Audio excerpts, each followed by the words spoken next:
Saudara dan saudari, 3 hari Minggu berturut-turut sejak Hari Raya Paskah, cerita Injil selalu mengisahkan perihal Yesus yang bangkit dan Yesus menampakkan diri kepada para muridnya. Dan saudara-saudari, kalau kita amati kisah-kisah penampakan pasca kebangkitan Yesus, itu hampir identik dengan kisah kegagalan, kisah keeroran dari pihak para murid. Saya katakan demikian karena para murid gagal untuk pada kesempatan pertama mengenal bahwa yang berdiri di depan mereka atau yang jalan bersama dengan mereka adalah Yesus, Tuhan dan Sang Guru yang baru saja menderita dan wafat di kayu salib.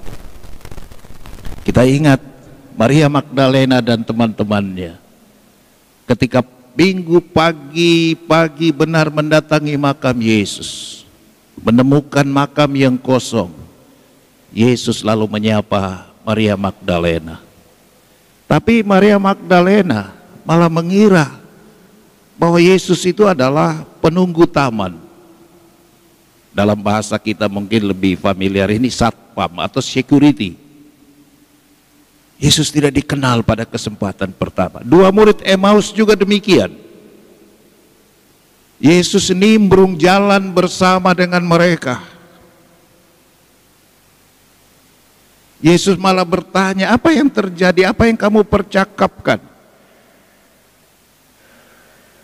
Lalu mereka dengan antusias menceritakan segala sesuatu perihal Yesus yang ditangkap, dianiaya dan dihukum mati di kayu salib.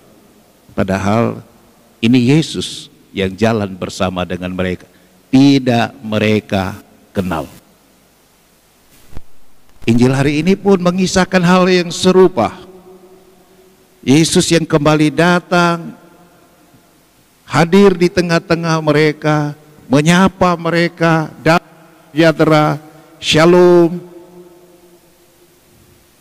Tetapi malahan ada beberapa di antara mereka yang menyangka bahwa itu adalah hantu.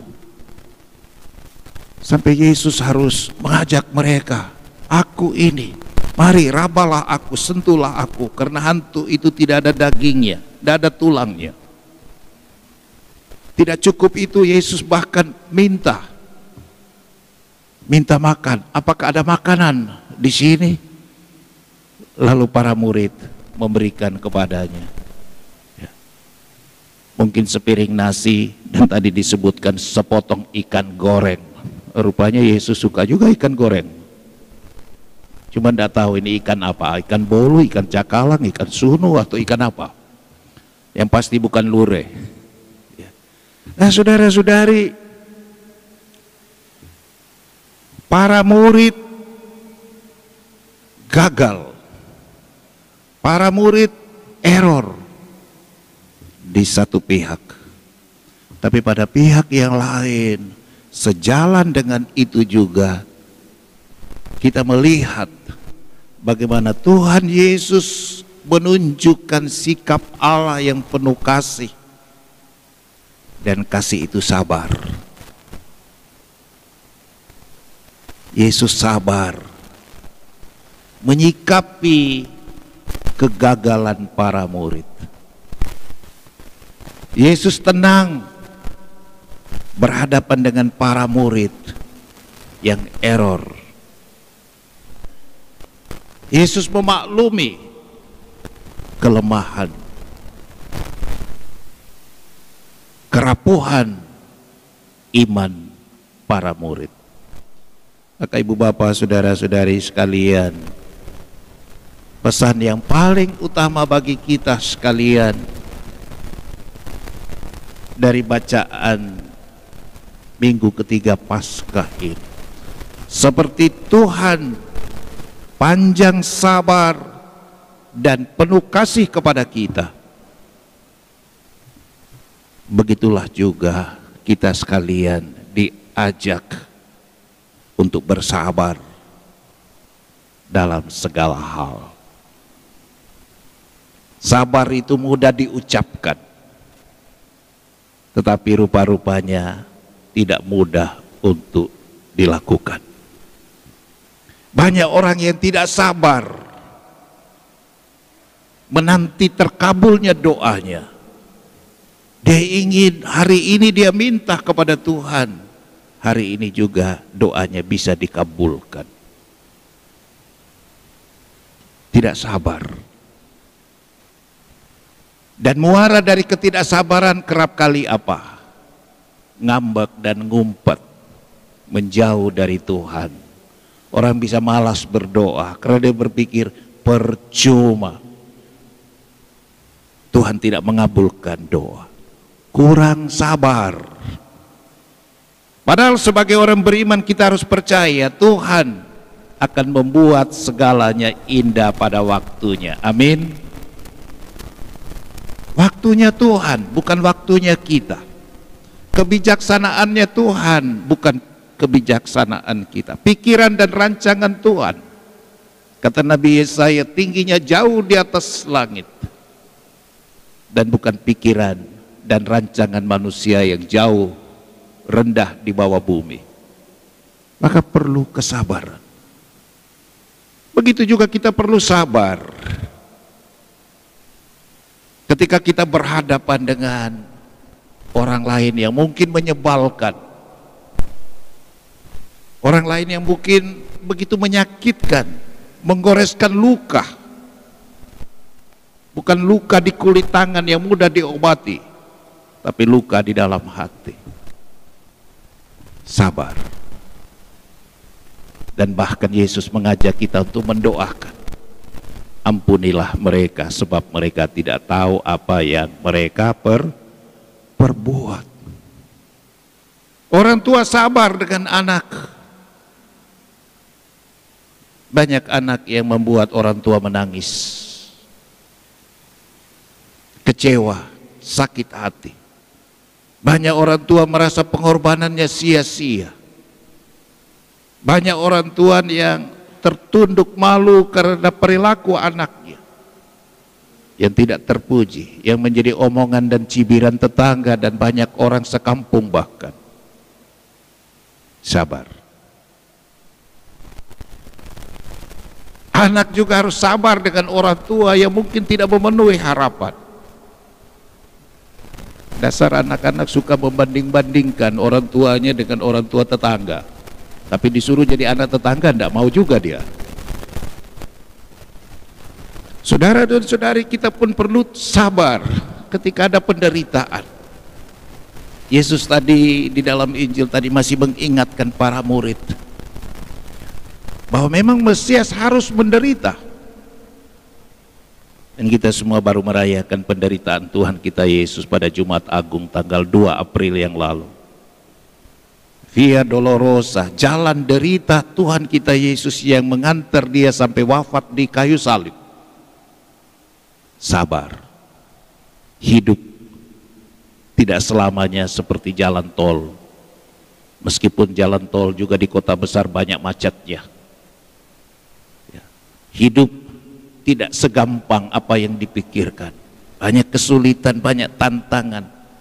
Apalagi pada masa pandemi COVID-19, banyak orang yang menderita, kehilangan pekerjaan, kehilangan penghasilan, dan lain sebagainya. Sabar. Tuhan Yesus telah menunjukkan teladan ketegaran, kesabaran, teladan untuk tidak pernah putus asa dan patah arang. Itulah juga yang harus menjadi contoh dan teladan bagi kita sekalian. Seperti Tuhan Allah kita sabar melihat kerapuhan dan kelemahan kita, begitulah juga kita pun harus sabar terhadap Tuhan, juga terhadap sesama, bahkan sabar terhadap diri sendiri yang kerap kali di luar kontrol. Saudara dan saudari, kesabaran Tuhan juga merupakan undangan bagi kita untuk menjadi saksi-saksi kasih dan kebaikan Tuhan yang kita nampakkan di dalam semangat untuk bertobat, semangat untuk mengampuni. Itulah yang dikatakan Yesus kepada para murid, dan tentu kata-kata itu berlaku juga bagi kita. Dan lagi kata Yesus, di dalam namanya berita tentang pertobatan dan pengampunan dosa harus disampaikan kepada segala bangsa mulai dari Yerusalem, dan kamu, kita semua adalah saksi. Kasih dan kesabaran Tuhan mengajak kita untuk bertobat, bangkit dan hidup baru bersama dengan Kristus, dan bangkit dari kubangan jeratan penjara batin yang namanya amarah, dengki, dan dendam. Bagaimana caranya supaya bisa bangkit dari situ? Itulah pengampunan. Manakala orang tidak mengampuni, orang akan tetap tinggal di dalam kubangan amarah, dengki, dan dendam. Dan itu bisa membuat sakit, menghilangkan kegembiraan dan sukacita di dalam hidup. Padahal kitab Amsal mengatakan hati yang gembira adalah obat yang paling manjur. Amin. Bagaimana mau bergembira, bagaimana mau bersukacita kalau hati ini penuh dengan amarah, dengki, benci, iri, dan dendam? Tidak mungkin. Kita kehilangan kesukacitaan, dan ketika kehilangan kesukacitaan, kita pun kehilangan daya tubuh, imun tubuh yang membuat kita bisa mengalami hidup yang sehat, sehat lahirnya, sehat batinnya. Saudara dan saudari, Paskah kebangkitan Tuhan kita Yesus adalah juga Paskah kebangkitan kita semua. Seperti Tuhan yang panjang sabar, demikianlah kita murid-muridnya juga dipanggil untuk panjang sabar. Sabar terhadap Tuhan ketika kita merasa doa kita belum terkabul. Sabar terhadap sesama ketika segalanya terjadi tidak sesuai dengan apa yang kita inginkan. Dan kasih, kesabaran Tuhan adalah juga undangan bagi kita untuk dua hal: bertobat dan mengampuni. Tuhan Yesus memberkati kita semua. Amin.